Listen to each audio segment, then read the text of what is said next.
lost in the noise, seeking the light.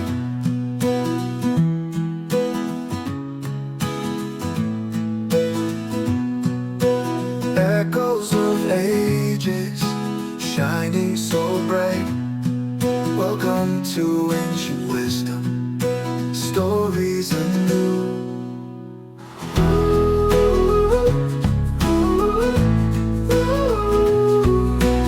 Wisdom for me and wisdom for you.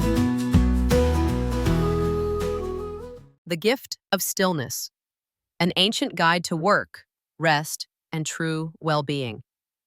In a small village nestled among the sun-kissed hills of ancient Samaria, where olives grew fat and donkeys judged you silently, lived a young man named David. David was known for two things: his work ethic and his inability to say no to more work. If you needed help with your harvest, David was there. Broken cart? David. Screaming toddler? David, again. The man was basically a one-person village support system. He lived with his loving parents, Aaron and Leah, and his 5-year-old brother Shay, who had 2 volumes, Loud and Louder. David adored his family and worked like 3 men to provide for them, which was noble and also exhausting.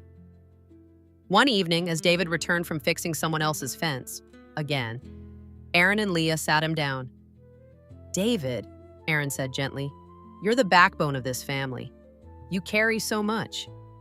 But we see your eyes, tired like a camel at the end of a festival. You need more than sweat and service. You need peace." Leah nodded. "We've heard of a sage, Rabbi Isaac, who lives near the old synagogue in Shiloh. People say he knows how to balance heaven and earth. Go, ask him how to live well, not just work hard." David, being both respectful and slightly too exhausted to argue, agreed. The next morning, he kissed Shay goodbye, who had grape juice on his face for unknown reasons, and set out for Shiloh. The path was steep and winding, much like David's thoughts about productivity, but eventually he arrived. Rabbi Isaac's home was simple, quiet, and filled with the smell of old scrolls and something mysteriously herbal. David found the rabbi seated under a fig tree, peacefully reading. David bowed. "Rabbi, I work all day. I care for my family, but I feel drained. I want to do right by them, but something inside me feels worn thin." Rabbi Isaac looked up with eyes that had seen many harvests and many burnt-out young men. "Ah," he said with a small smile, "you've been working like the ox, but forgetting you're also human." He beckoned David to sit and handed him a cup of cool water. "First rule, never ask deep questions on an empty stomach or a dry throat. That's how prophets end up cranky." Once David had refreshed himself, the rabbi leaned in. "David," he said, "even the Almighty, creator of heaven and earth, rested on the 7th day. And you're trying to outwork him? Bold move." David blinked. "I never thought of it like that." Rabbi Isaac chuckled. "You live like the land, always sowing, reaping, running. But even the land must lie fallow. Otherwise, it gives no fruit. Your soul is no different." He leaned back, gazing at the sky. "There is a time for plowing, yes.